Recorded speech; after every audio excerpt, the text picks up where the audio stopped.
Good evening, everybody, and welcome to Creatrix channel, my dear friends. We are live here with another session of Power Systems. तो बच्चों वापस आ गए हैं आपके लिए पावर सिस्टम लेकर के, और आज से एक नया टॉपिक स्टार्ट करने वाले हैं। सर क्या टॉपिक लेकर के आने वाले हो? तो बेटा टॉपिक लेकर के आने वाले हैं वोल्टेज कंट्रोल। वोल्टेज कंट्रोल, तो वोल्टेज कंट्रोल ना एक बहुत इंपॉर्टेंट टॉपिक है। अगर मैं एग्जाम पॉइंट ऑफ व्यू से बात करूं तो भी काफी इंपॉर्टेंट है, और कंसेप्चुअली बात करूं तो भी ये काफी इंपॉर्टेंट टॉपिक है, और काफी अच्छा, आप काफी अच्छे लेवल पे आज इसको बेटा सीखने वाले हो। और जैसा नाम लिखा है ना, आज आपको बेसिक्स बताने वाला हूं। आज आपको ना बेसिक एकदम रूट लेवल पे बताने वाला हूं। रिएक्टिव पावर, कंपेंसेशन, ये सारी चीजें एकदम बेसिक लेवल पे करेंगे। और नेक्स्ट लेक्चर ऑनवर्ड्स यानी कि मंडे से इन चीजों को एडवांस लेवल ले चलेंगे, ठीक है। तो आज लेकिन आप लोग काफी कुछ ऐसा सीखने वाले हो जो कि जेनेरिक चीजें हैं, लेकिन they are very very very relevant, ठीक है। तो बेटा सबसे पहले लाइक बटन हिट कर देना, सब लोग अटेंडेंस मार्क कर देना, और इस चैनल पे लाल बटन दबा देना सब्सक्राइब का, और बेल आइकन दबा देना, ठीक है। बेल आइकन दबा देना ताकि नोटिफिकेशन आते रहे। तो इस चीज में कतराना मत यार, ये चीज तो भर भर के किया करो, भर भर के लाइक और शेयर किया करो, क्योंकि आप लोग जब शेयर करते हो ना, तब हमारा जो इनिशिएटिव है, तब हमारा जो रेवोल्यूशन है बेटा, उसको आगे बढ़ाते हैं, ठीक है। वो तब आगे बढ़ता है बेटा जब आप कंट्रीब्यूट करते हो। एक तरफ से पता मैं कितनी भी ताकत लगा लूंगा ना, इट वोंट गो अहेड। ये अहेड तब जाएगा, ये आगे तब जाएगा बेटा जब हम सब मिलके ना एक साथ होके इसे आगे बढ़ाएंगे, तब देखना ये कितनी दूर जाता है। चलो, so let me first introduce myself before we start. My name is Ankit Goyal. I got a year one twice in GATE in 2014 and 2018. I was awarded the President of India Gold Medal in the year 2013 when I graduated from IIT Indore. Till date, I have trained more than 1 lakh students in the online and the offline classes, and presently working as a director at an academy for GATE department. But मेरे भाई ये सब reasons motivate होने के लिए काफी नहीं है। ये सब रीजन इस रेवोल्यूशन को चलाने के लिए काफी नहीं है। रीजन जो मेन है, the main reason behind is what is the intent. आपके और मेरे बीच फीलिंग क्या है, हमारा इंटेंशन क्या है। तो बेटा हमारा इंटेंशन है कि हमें जो है ना गेट में इस बार आग लगा देनी है, ठीक है। गेट में हमें इस बार आग लगा देनी है, और इतना बेहतर परफॉर्मेंस देना है ना, इतना बेहतरीन डिलीवर करना है कि हमारे माँ बाप, हमारे रिलेटिव्स, हमारे फ्रेंड्स, सब लोग हम पे प्राउड फील करें। ऐसा इस बार रिजल्ट हमें लेकर के आना है, और उस फीलिंग के साथ इस रेवोल्यूशन को हम लोग दिन प्रतिदिन आगे बढ़ाते जा रहे हैं। अब देखो मेरे भाई, अगर मेरा कंटेंट पसंद आता है और मुझसे और चीजें पढ़ना चाहते हो, तो भाई सबसे पहले आप लोग ये URL पे जाना, tinyurl.com/ankit इस URL पे जाओगे ना बेटा, तो आपको क्या मिलेगा, मेरी सारी अब तक की जो स्पेशल क्लास हुई हैं, या बेटा जो आगे होने वाली हैं, पावर सिस्टम, नेटवर्क, मशीन, ये सब चीजें आपको मिलेंगी यहीं पर एक जगह, ठीक है। और आप लोगों के लिए सबसे बड़ी खुशखबरी, कल से मैं UPPSC AE के लिए क्वेश्चन प्रैक्टिस कराने वाला हूं बेटा, और नेटवर्क से शुरू कर रहा हूं। तो डेली दोपहर 12:30 बजे मैं आपको UPPSC की तैयारी कराऊंगा, और वो आपको यहां पे मिलेंगे लिंक्स कहां मिलेंगे सर?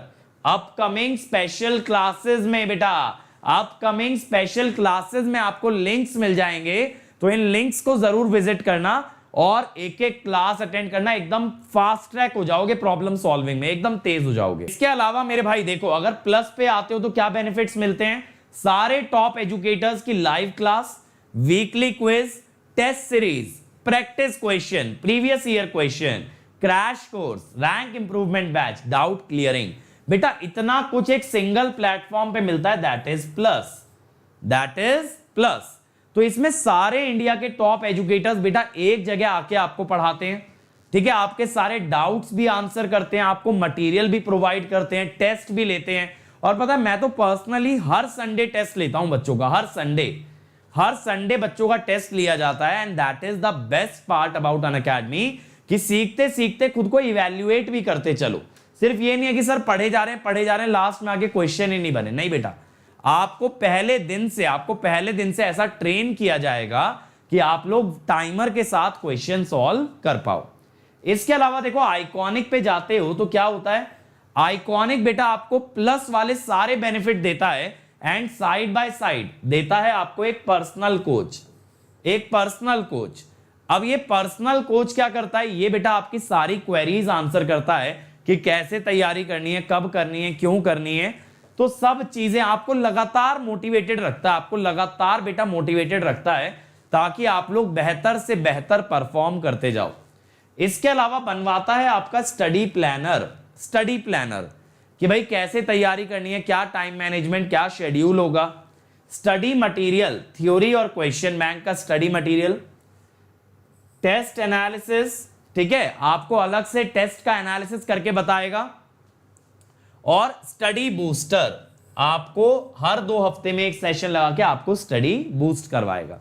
अब देखो अनअकैडमी पे आना है तो अनअकैडमी लर्निंग ऐप डाउनलोड कर लेना, और जो सब्सक्रिप्शन लेना हो, सिर्फ गेट ईएससी का नहीं, कोई भी लेते हो तो उसमें आप ये कोड लगा सकते हो अंकित ईएससी। इस कोड से आपको इमीडिएट बेटा 10% ऑफ मिल जाएगा over and above whatever Unacademy gives. Unacademy आपको जो भी प्राइस ऑफर करेगा ना उसके ऊपर 10% आपको मिल जाएगा using the code Ankit ESC. किसी में भी लगा सकते हो, गेट, ईएससी, यूपीएससी, हर जगह लगा सकते हो, ठीक है। चलो let us start guys, let's get started. तो बेटा सबसे पहले बात करते हैं वोल्टेज कंट्रोल क्या होता है। देखो क्या होता है, कभी कभी किसी बस पे हो सकता है रेटेड से कम वोल्टेज हो, किसी बस पे हो सकता है रेटेड से ज्यादा वोल्टेज हो, रेटेड से ज्यादा वोल्टेज हो। तो बेटा रेटेड से कम या ज्यादा वोल्टेज होने पे हम कोशिश ये करते हैं कि वोल्टेज रेटेड के आसपास आ जाए, वोल्टेज बेटा रेटेड के आसपास आ जाए। हम लोग हमेशा ये कोशिश करते हैं कि जैसे रेटेड वैल्यू है मान लो 200 वोल्ट, तो 200 के अराउंड ही रहनी चाहिए, ऐसा ना हो जाए कि 150 हो गई या उधर 250 पहुंच गई। अगर इतना वोल्टेज में फ्लक्चुएशन आएगा तो बेटा जो डिवाइसेस हम चला रहे हैं वो बिल्कुल भी नहीं चला पाएंगे, वो बिल्कुल भी नहीं चला पाएंगे। समझ रहे हो? साउंड प्रॉब्लम कैसे आ रहा है आज सबको?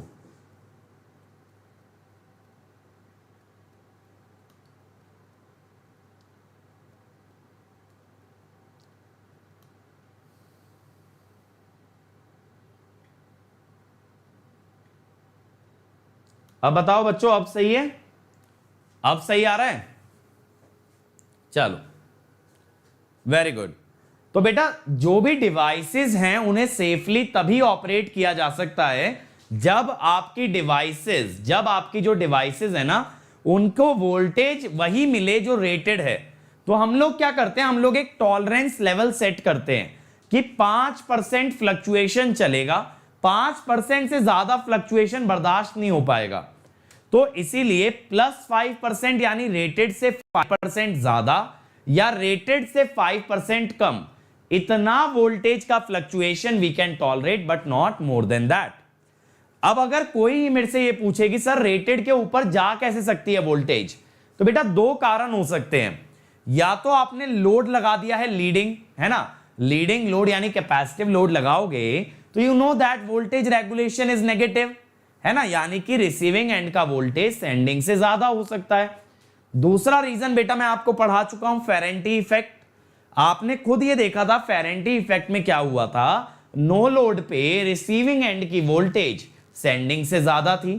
तो ये 2 कंडीशन ऐसी होती हैं जहां पे आपको रेटेड से ज्यादा वोल्टेज मिल जाती है, और रेटेड से कम कब मिलेगी? ज्यादातर बेटा ज्यादातर रेटेड से कम ही मिलेगी।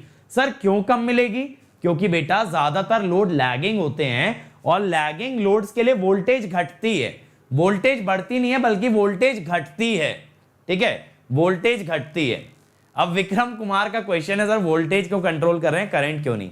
बेटा करंट लोड डिसाइड करता है, करंट लोड डिसाइड करता है। मान लो अब मेरे घर में मुझे ये डिजिटल बोर्ड चलाना है, कैमरा चलाना है, लाइट्स चलानी है, तो इस अनुसार मेरे घर पे करंट आएगा। समझ रहे हो? ऐसा नहीं होगा बिजली ऑफिस वाले ये बोल दें कि बेटा लो भाई अंकित गोयल जी आप 100 एम्पियर करंट रखो, अब जो करना है कर लो, बच जाए तो रख लेना, बच जाए तो जेब में रख लेना। ऐसा तो नहीं हो सकता ना, करंट जेब में रखोगे तो क्या होगा? उड़ जाओगे, तुम ही उड़ जाओगे। तो बेटा ऐसा पॉसिबल नहीं है। अगर आप 50 एम्पियर का लोड लगाओगे तो 50 आएगा, 100 का लगाओगे 100 आएगा, तो जितना लोड लगाओगे वो आएगा। वोल्टेज हमेशा सोर्स से बनती है, करंट हमेशा लोड से बनता है। तो करंट पे हमारा काबू नहीं है, हमारा काबू किस पे है? वोल्टेज पे। तो वही कंट्रोल कर लेते हैं ना, क्या दिक्कत क्या है, वही कंट्रोल कर लो। ठीक है, चल समझ आया वोल्टेज कंट्रोल का नीड क्या है? वोल्टेज कंट्रोल का नीड क्लियर हुआ सब लोगों को? बहुत बढ़िया, बहुत बढ़िया। चलो अब देखो, दो तरीके होते हैं वोल्टेज कंट्रोल करने के। पहला होता है इंटरनल वोल्टेज कंट्रोल। अब इंटरनल वोल्टेज कंट्रोल क्या होता है? देखो, जनरेटर के अंदर ना एक सिस्टम होता है जिसे कहते हैं automatic voltage regulator, AVR। AVR। अब बेटा ये सिस्टम क्या करता है? देखो, ये सिस्टम ना जनरेटर की आउटपुट वोल्टेज को मॉनिटर करते रहता है। ये देखता रहता है बेटा उसके टर्मिनल पे कितना वोल्टेज आ रहा है। अगर इसे लगा कि भैया कुछ तो गड़बड़ है, वोल्टेज तो डाउन जा रहा है, तो ये क्या करेगा? जो जनरेटर की फील्ड वाइंडिंग है ना, जो रोटर पे है, ये उसका करंट इंक्रीज कर देगा। ये उसका करंट इंक्रीज कर देगा। अगर बेटा ये करंट इंक्रीज हुआ तो फ्लक्स बढ़ेगा, EMF बढ़ेगा, वोल्टेज अपने आप बढ़ जाएगा। वोल्टेज अपने आप बढ़ जाएगा। समझ में आ रही है बात? तो वोल्टेज जब कम होगा तो ये फील्ड करंट को बढ़ा देगा, और बेटा जब वोल्टेज ज्यादा होगा तो ये फील्ड करंट को घटा देगा। यानी AVR एक जनरेटर के अंदर का सिस्टम है जो जनरेटर की टर्मिनल वोल्टेज को कंट्रोल करता है by controlling the field current. By controlling the field current. ये चमका सब लोगों को? ये चमका के नहीं चमका? बढ़िया से जल्दी बताओ। ये क्लियर हो गया ना सबको कि कैसे AVR वोल्टेज को कंट्रोल करता है, कैसे AVR वोल्टेज को कंट्रोल करता है। लेकिन मेरे भाई देखो, एक प्रैक्टिकल पावर सिस्टम अगर मैं बना दूं तुम्हारे लिए, मान लो ये एक जनरेटर है, यहां से देखो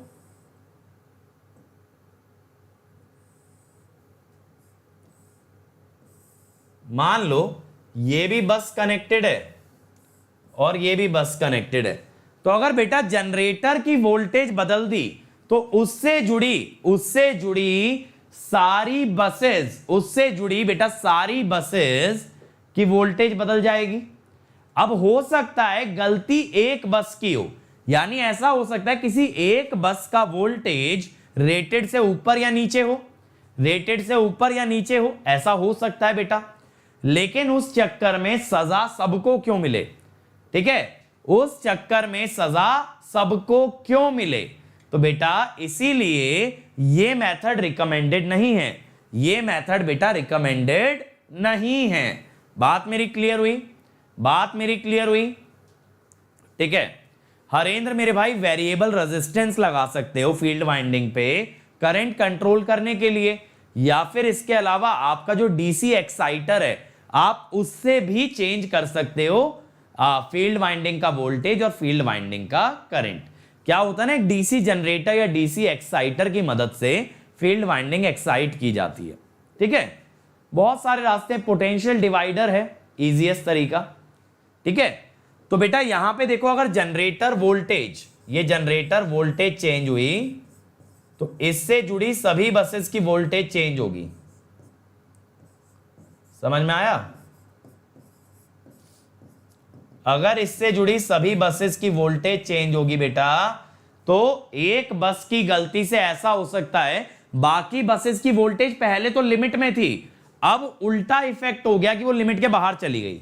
सोच करके देखो ना, मान लो लिमिट में थी, आपने जनरेटर की वोल्टेज बढ़ा दी, मान लो V1 कम था, V2 नॉर्मल था। V1 कम था तो V1 तो बढ़ गया, लेकिन जब V2 बढ़ा तो V2 नॉर्मल से छोड़ो लिमिट के बाहर चला गया, लिमिट के बाहर चला गया। अब ये तो गड़बड़ हो गई ना, एक बस की वोल्टेज सुधारने के चक्कर में दूसरी बस की वोल्टेज बिगड़ गई। तो बेटा ये चीज बिल्कुल भी टॉलरेबल नहीं है। इस वजह से internal voltage control is not a preferred method. तो फिर सर क्या प्रेफर करें? बेटा प्रेफर किया जाता है एक्सटर्नल वोल्टेज कंट्रोल। सर ये एक्सटर्नल वोल्टेज कंट्रोल क्या है? बेटा इस मेथड के अंदर आप किसी बस पे जिस पे आपको वोल्टेज कंट्रोल करना है उस पे कुछ ऐसा इक्विपमेंट लगाओ जैसे कैपेसिटर, इंडक्टर, और सिर्फ उस बस की वोल्टेज को कंट्रोल करो। यानी जनरेटर को कंट्रोल मत करो मेरे भाई, जनरेटर को कंट्रोल मेरे भाई मत करो, लेकिन आप कंट्रोल किसे करो, जिस बस पे वोल्टेज कंट्रोल करना है उसी पे कॉम्पेंसेटिंग डिवाइस कनेक्ट की जाए, उसी पे बेटा कॉम्पेंसेटिंग डिवाइस कनेक्ट करो, that is external voltage control. इसके अंदर क्या होता है ना, बहुत सारी डिवाइसेस आ जाती हैं अपनी, देखो जो हम आगे पढ़ेंगे, शंट कैपेसिटर, शंट रिएक्टर, ठीक है, ये सब डिवाइसेस हम आगे पढ़ेंगे, they all are included, series capacitor, और फिर डायनामिक वोल्टेज कंट्रोल यानी सिंक्रोनस मोटर, ये सब चीजें बेटा आ जाती हैं, सब चीजें आ जाती हैं आपकी in case of reactive power compensation. Reactive power compensation, तो रिएक्टिव पावर कॉम्पेंसेशन क्यों करते हैं बेटा, देखो उसका प्राइमरी ऑब्जेक्टिव क्या होता है कि जो वोल्टेज का मैग्नीट्यूड है ना बेटा, वो रिएक्टिव पावर पे डिपेंडेंट है। वोल्टेज का जो मैग्नीट्यूड है मॉड वी, वो किस पे डिपेंड करता है, क्यू पे। तो अगर बेटा आपने क्यू को कंट्रोल कर लिया तो आप वोल्टेज का मैग्नीट्यूड भी कंट्रोल कर जाओगे, and that is the best thing about this external voltage control. तो अब मेरा ऑब्जेक्टिव चेंज हो गया, अब मेरा ऑब्जेक्टिव वोल्टेज कंट्रोल नहीं है, मैं समझ गया, वोल्टेज को इनडायरेक्टली कंट्रोल किया जाएगा, किससे किया जाएगा, रिएक्टिव पावर से। तो अगर मैंने रिएक्टिव पावर को कंट्रोल कर लिया तो I can control the voltage. अब देखो मैं कुछ एपरेटस आप लोगों के लिए लेकर के आया हूं, कुछ एपरेटस मैंने यहां पे लिखे हैं, और मुझे ये जानना है क्या ये रिएक्टिव पावर एब्जॉर्ब करते हैं, क्या ये रिएक्टिव पावर देते हैं, या ये ना ही देते हैं ना ही लेते हैं। भैया हमें कोई लेन देन नहीं है, ना तुम हमें रिएक्टिव पावर दो ना तुम हमसे लो, हम लोग खुश हैं। ऐसे भी इक्विपमेंट होते हैं, ठीक है। चलें शुरू करें, बताओगे। सिंक्रोनस जनरेटर, बताओ सिंक्रोनस जनरेटर ये रिएक्टिव पावर लेता है, देता है, या ना लेता है ना देता है, क्या होता है सिंक्रोनस जनरेटर में, क्या होता है, तीनों में से कौन सा केस है बताओ। देखो सिंक्रोनस जनरेटर की खासियत है तीनों हो सकते हैं, तीनों हो सकते हैं बेटा, एक भी नहीं तीनों हो सकते हैं। अगर देखो अंडर एक्साइटेड है यानी फ्लक्स कम है, अगर फ्लक्स कम है तो ये पावर लेगा, ओवर एक्साइटेड है यानी फ्लक्स ज्यादा है तो बेटा ये पावर देगा, और ना ही फ्लक्स कम है ना ही ज्यादा है तो ना ये लेगा ना ये देगा, दैट इज नॉर्मली एक्साइटेड। समझे, यही तो बेटा बेस्ट पार्ट है सिंक्रोनस जनरेटर का, कि आप डिसाइड करते हो कितनी रिएक्टिव पावर चाहिए बाय कंट्रोलिंग द एक्साइटेशन। और अगर इस चीज पे और क्लैरिटी चाहिए बेटा तो सिंक्रोनस मशीन देखो, मेरा सिंक्रोनस मशीन वाला पार्ट देखो, नहीं तो अभी जो क्रैश कोर्स चल रहा है सैटरडे संडे उसमें देखना, ठीक है। लेकिन इसके लिए आपको सिंक्रोनस पढ़ना पड़ेगा, ये पावर सिस्टम का पार्ट नहीं है। इंडक्शन जनरेटर, अब इसका बता दो भाई। इंडक्शन जनरेटर बहुत बढ़िया, ये लेता है, ये ना देता है ना ही जीरो होता है। इंडक्शन जनरेटर में फील्ड वाइंडिंग होती ही नहीं है, जब फील्ड वाइंडिंग बेटा होती नहीं है तो फ्लक्स बनाने के लिए उसे रिएक्टिव पावर लेनी पड़ती है, फ्लक्स बनाने के लिए रिएक्टिव पावर लेनी पड़ती है, तभी फ्लक्स बनता है।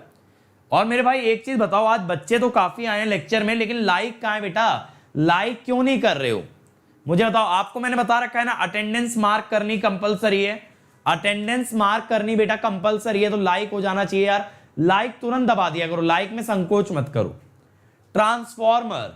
ट्रांसफॉर्मर में बेटा इंडक्टेंस होती है तो इट एब्जॉर्ब्स, ट्रांसफॉर्मर के अंदर इंडक्टेंस होती है तो इट एब्जॉर्ब्स।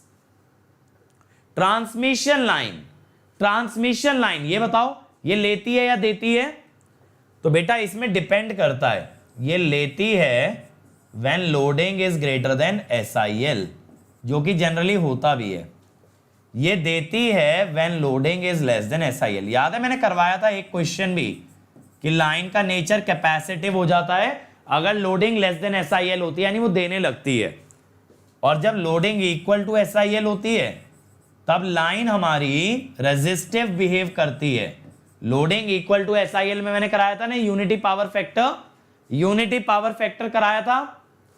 अब सिंक्रोनस मोटर पे आ जाओ।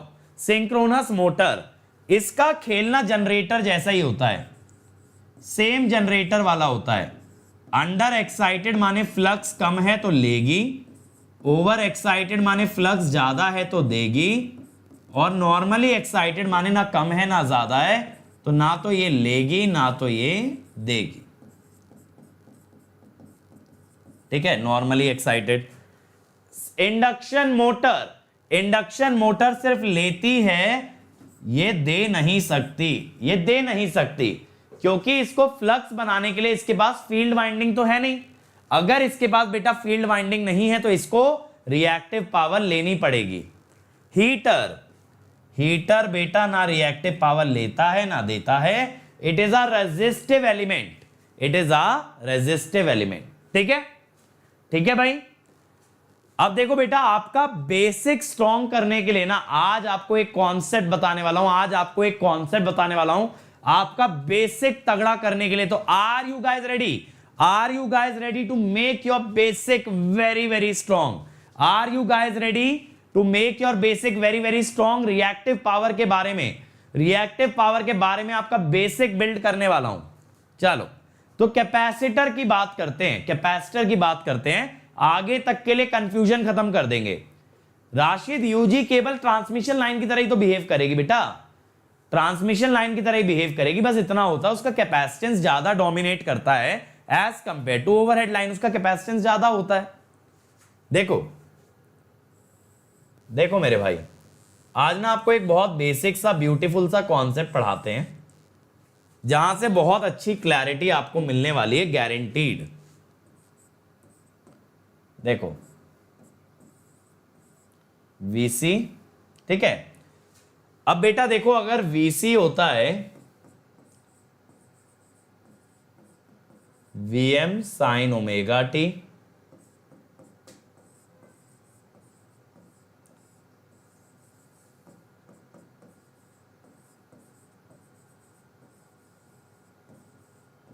Omega C Vm cos omega T, omega C Vm cos omega T. अब बेटा ये cos ओमेगा टी को कैसे लिख लोगे? इसको लिख लोगे sign omega T plus 90, sign omega T plus 90। अब बेटा देखो, अगर ये वोल्टेज है जो कि रेफरेंस है, अब करंट 90 डिग्री लीड कर रहा है,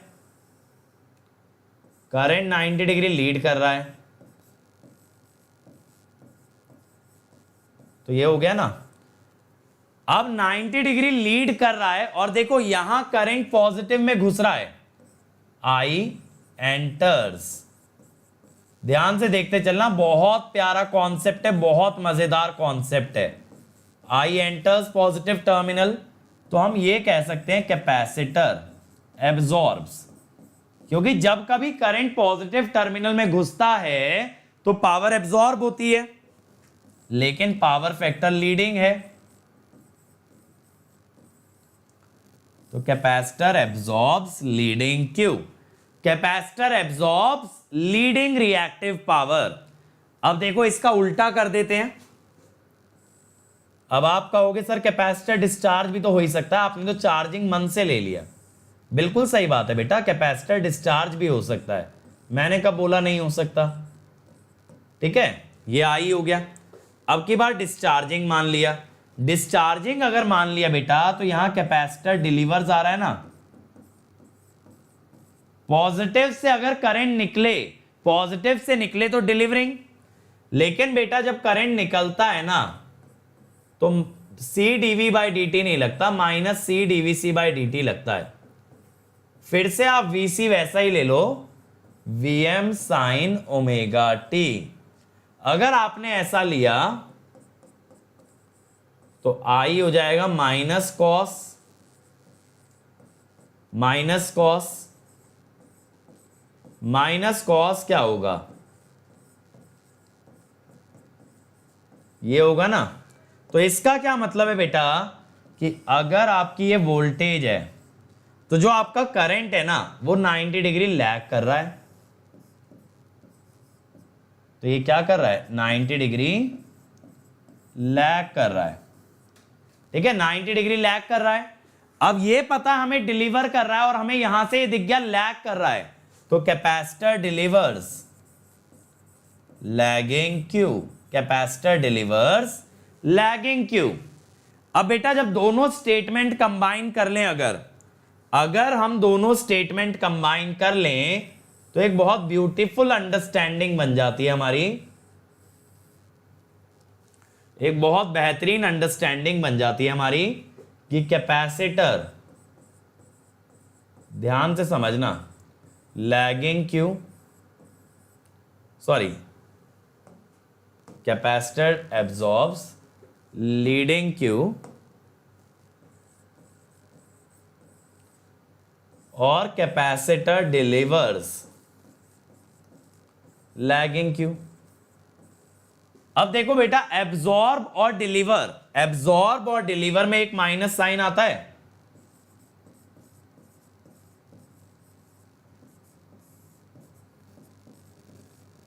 ठीक है,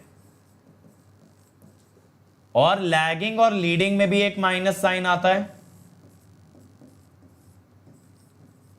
तो इसीलिए माइनस माइनस हो जाता है प्लस, माइनस माइनस हो जाता है बेटा प्लस। एब्जॉर्ब की जगह डिलीवर करो, लीड की जगह लैग करो, माइनस माइनस हो जाएगा बेटा प्लस, माइनस माइनस हो जाएगा बेटा प्लस। समझ रहे हो? चलो भैया, यहां तक तो बात समझ आ गई, बहुत बढ़िया समझ आ गई सर। बट जनरली देखो ऐसा भी लिख देते हैं, ऐसा भी लिख देते हैं, कैपेसिटर डिलीवर्स क्यू। अगर ओनली क्यू लिखा है ना, अगर सिर्फ क्यू लिखा है तो इसका मतलब लैगिंग क्यू ही होता है। सिर्फ क्यू लिखा है तो उसका मतलब लैगिंग क्यू होता है, लैगिंग क्यू। समझ रहे हो? तो कैपेसिटर रिएक्टिव पावर डिलीवर करता है, या ये कह दो कैपेसिटर लैगिंग पावर डिलीवर करता है, लीडिंग पावर बेटा एब्जॉर्ब करता है। चलो अब एक बार इंडक्टर के लिए भी देख लें। भाई ऐसे हम लोग ये थोड़ी करेंगे, भेदभाव थोड़ी करेंगे, भेदभाव थोड़ी करेंगे। अगर हमें कोई कैपेसिटर के साथ कोई क्रिया करनी है तो इंडक्टर के साथ भी की जाएगी। ऐसा कभी मत करना बेटा, बुरा मान जाता है एलिमेंट। ठीक है, ऐसा मत करना। अब देखो भैया, करंट पॉजिटिव में घुसता हुआ दिखाया है, करंट पॉजिटिव में घुसता हुआ दिखाया है, इसका मतलब है इंडक्टर एब्जॉर्ब्स।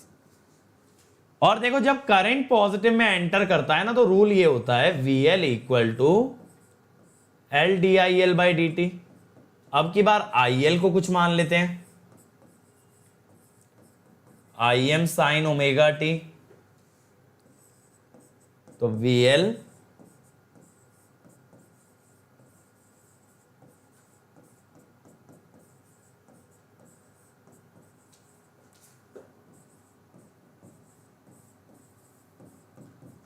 ये हुआ ना। यानी अगर करंट बेटा रेफरेंस लोगे, अगर बेटा करंट रेफरेंस लोगे तो वोल्टेज इससे 90 डिग्री लीड कर रहा है, या ये कह दो कि करंट 90 डिग्री लैग कर रहा है। वोल्टेज करंट से आगे है या करंट वोल्टेज से पीछे है, बात तो एक ही है। इसीलिए inductor absorbs lagging Q, inductor absorbs lagging Q. अब सेम चीज अगर इंडक्टर का करंट रिवर्स कर दें,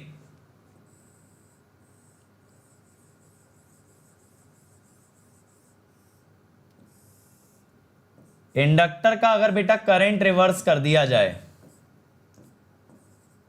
तो ये तो दिख रहा है यहां से कि सर जो साइन कन्वेंशन ले रहे हो ये तो पावर डिलीवर का है, ये तो बेटा पावर डिलीवर का है, तो इंडक्टर डिलीवर्स हो गया। लेकिन यहां पे एक चीज याद रखना, डिलीवरी में माइनस LdI/dt लगता है। तो बेटा अगर I है Im साइन ओमेगा t, तो VL क्या है, minus omega LIm cos omega t, omega LIm sign omega T minus 90। तो इस बार VL लैग कर रहा है। देखो जरा, अगर बेटा ये IL है तो इस बार VL लैग कर रहा है, या ये कह दो कि करंट लीड कर रहा है, या तो ऐसा कह दो वोल्टेज लैग कर रही है, या ये कह दो बेटा करंट लीड कर रहा है, करंट लीड कर रहा है। अब अगर करंट लीड कर रहा है तो हम यहां पे क्या बोलेंगे, लीडिंग क्यू। तो देखो सेम कहानी इंडक्टर में दोहराई गई, सेम कहानी इंडक्टर में दोहराई गई कि आप ये कह सकते हो इंडक्टर एब्जॉर्ब्स लैगिंग क्यू, या फिर इंडक्टर डिलीवर्स लीडिंग क्यू। ठीक है, वही बात है, एब्जॉर्ब का डिलीवर करोगे तो माइनस आएगा, और लैगिंग का लीडिंग करोगे तो एक और माइनस आएगा, तो माइनस माइनस प्लस हो जाएगा। एब्जॉर्ब का डिलीवर माइनस, लैगिंग का लीडिंग माइनस, तो माइनस माइनस प्लस, तो बात बराबर ही आएगी। अब इन जनरल हम लोग क्या कह देते हैं, इन जनरल क्या कह देते हैं कि इंडक्टर एब्जॉर्ब्स क्यू। मैंने बताया ना, अगर सिर्फ क्यू लिखा है उसका मतलब है लैगिंग क्यू, उसका मतलब है लैगिंग क्यू। तो जैसे अभी हम लिख भी रहे थे ना टेबल में, supply Q, absorb Q, neither supply nor absorb, तो सिर्फ क्यू का मतलब लैगिंग क्यू होता है, सिर्फ क्यू का मतलब लैगिंग क्यू होता है। ठीक है, चलो, इज दैट क्लियर? अभिषेक, ये नेटवर्क का साइन कन्वेंशन है बेटा, V equal to LdI/dt is only applicable when current enters the positive terminal, या I equal to CdV/dt is only applicable when current enters the positive terminal। बात समझ में आई? बात समझ में आई? ठीक है, तो ये रूल है। तो जब कभी करंट लीव करता है तो एक माइनस साइन आ जाता है, that is the basic concept of network analysis. जब आप L और C पढ़ते हो ना तो ये चीजें आपको पता होनी चाहिए। अब आते हैं भैया रिएक्टिव पावर पे। अब मैंने आपको बोला हम वोल्टेज का कंट्रोल रिएक्टिव पावर से करेंगे, वोल्टेज का कंट्रोल बेटा हम रिएक्टिव पावर से करेंगे, मैंने आपको ये बोला। तो देखें कैसे होगा। तो देखो क्या होता है, जैसे मान लो QR लिखा, मैंने आपको ये सारे फॉर्मूले कराए थे ना जब ABCD पैरामीटर कराए थे, और मैंने बोला भी था लॉसलेस लाइन का याद रखना है, ये था देखो। और बेटा एक QS है,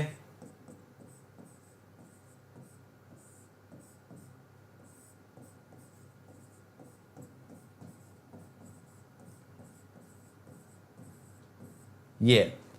अब देखो बेटा, अगर ऊपर वाली इक्वेशन का मैं यूज करूं VR निकालने के लिए, अगर मैं QR का यूज करूं VR निकालने के लिए, तो VR में बन जाएगी क्वाड्रेटिक। क्या बन जाएगी VR में सर?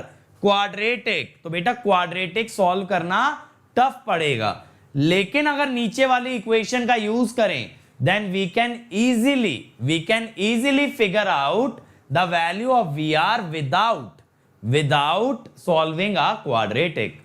ठीक है,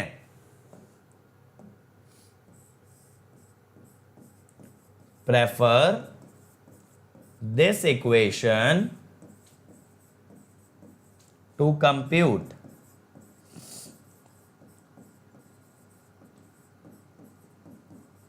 मॉड VR। ठीक है, to compute mod VR। Synchronous motor होता तो deliver lagging Q. Dev Jyoti, over excited में बेटा ऐसा होता, मोटर होता या जनरेटर, डिलीवर लैगिंग क्यू।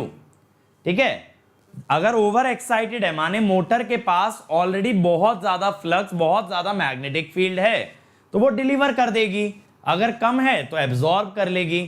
तो इसमें कंफ्यूज मत हो, अगर सिर्फ क्यू लिखा है माने लैगिंग क्यू है, अगर लीडिंग क्यू होगा तो लीडिंग लिखना पड़ेगा। तो अगर आपको यह पता है synchronous motor reactive power deliver करती है, तो आप साथ में ये जोड़ के बोल सकते हो synchronous motor lagging reactive power deliver करती है। तो तो जबरदस्ती कंफ्यूज मत हो जाना, ठीक है। अब देखो, अब हम कहते हैं क्या, एज्यूम लाइन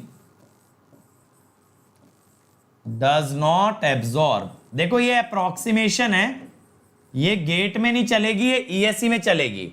ये गेट में नहीं चलेगा, डेरिवेशन जो करा रहा हूं बेटा ईएस में चलेगा। तो हमने ये मान लिया कि लाइन कोई रिएक्टिव पावर नहीं ले रही।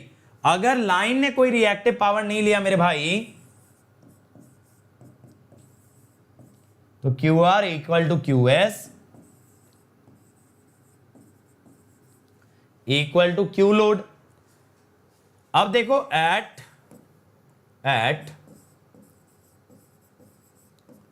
P load equal to 0, P R equal to 0 and delta equal to 0। तो हम ये मान रहे हैं कि रियल पावर क्या है, 0 है, जिसका मतलब है डेल्टा भी क्या है बेटा, 0 है। तो ये सब एजम्पशन चल रही हैं, लेकिन ये बात बहुत अच्छे से याद रखना, this is only for ESC. ये गेट में काम नहीं आएगा, गेट में नहीं आएगा। अब मैं क्या कहता हूं,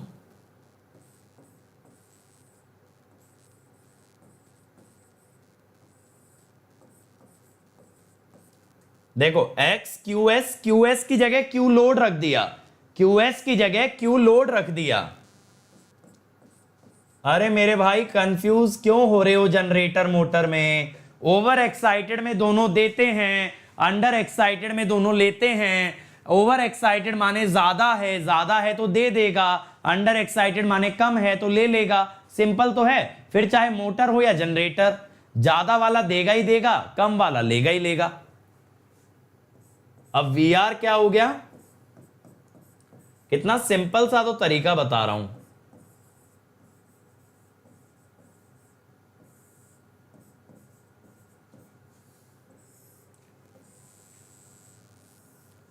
ठीक है ना, ये हो गया भाई।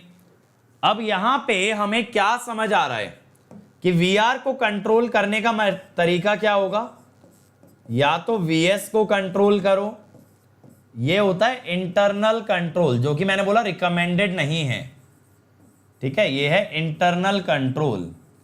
या फिर देखो क्यू को कंट्रोल करो, ये है shunt compensation, reactive power compensation या शंट कॉम्पेंसेशन। एक्स को कंट्रोल करो बेटा, तो ये है सीरीज कॉम्पेंसेशन, सीरीज कॉम्पेंसेशन, ठीक है। तो बेटा ये तीन तरह के कॉम्पेंसेशन रहेंगे। इंटरनल कंट्रोल पे हम बात नहीं करेंगे, मैं इस चैप्टर के अंदर आपको सिर्फ सीरीज और शंट पे डिस्कशन करूंगा, सिर्फ सीरीज और शंट पे। बात क्लियर हो गई? लेकिन ओनली फॉर ईएससी। ये फॉर्मूला गेट के लिए कैसे न्यूमेरिकल बनाते हैं वो मैं आपको अलग से सिखाऊंगा, बट ये फॉर्मूला कहां लगेगा, सिर्फ ईएससी के अंदर। ये फॉर्मूला सिर्फ कहां लगेगा, ईएससी के अंदर। यहां बहुत सारी अप्रोक्सीमेशन कर दी गई हैं, और बेटा गेट अप्रोक्सीमेशन पे नहीं चलता। गेट किस पे चलता है, गेट किस पे चलता है, गेट चलता है आपका एग्जैक्ट वैल्यूज पे, एग्जैक्ट पे। बिल्कुल विनायक, लैगिंग रिएक्टिव पावर माने पावर फैक्टर लैगिंग होगा, ठीक है, समझ गए? अब देखो ये बेसिक चीजें हैं जो कि वोल्टेज कंट्रोल पढ़ने से पहले आपको पता होनी चाहिए, ठीक है। इसमें तीन मेन डिवाइसेस आएंगी, shunt capacitor, shunt inductor, series capacitor, लेकिन वो आगे देखेंगे। इससे पहले मेरे भाई मैं आप लोगों को क्या दिखाने वाला हूं, कुछ रिव्यू क्वेश्चन, चलो देखा जाए। तो it's quiz time. Again, the rules are same. 15 seconds per question, and today we have true and false. ठीक है, ट्रू और फॉल्स में आंसर देना है, बस 15 सेकंड मिलेंगे बेटा। 15 सेकंड में ट्रू फॉल्स बता देना, ठीक है। चलो, first one, inductor absorbs leading reactive power. Come on everybody, come on मेरे भाई। Inductor absorbs leading reactive power, क्या होना चाहिए? And the time is up. The answer is false. Inductor absorbs lagging reactive power, है ना, false हो गया।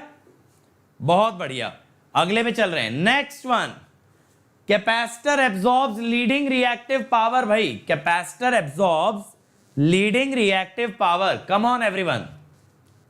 Capacitor absorbs leading reactive power and the time is up. बिल्कुल true, this is true, this is true.